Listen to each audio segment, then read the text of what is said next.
lasa niya guys, ano, maalat. Kumpara dun sa nabibiling luto na. Hindi natin masuko. Ang dami niyang seasoning. Hindi ko bet. Hindi ko bet guys. Try natin yung red. Ayan.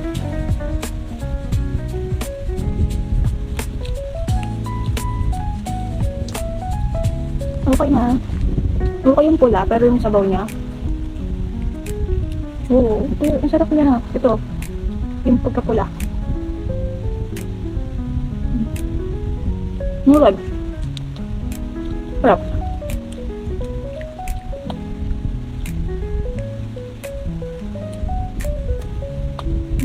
Malambot din yung ano. Dahil balik kasi sila. Try ko ba? Lambot yung sabaw niya.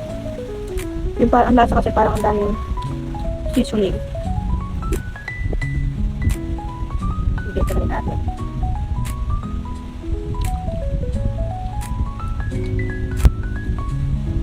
Okay.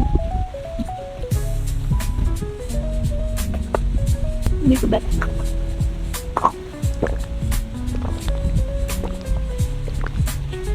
Yung pula lang ng balot yung masarap, pero mas masarap pa rin yung nabibili sa kalye.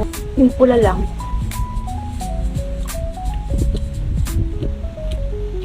Kung i-rate ko siya, parang 3 lang. 3 out of 10.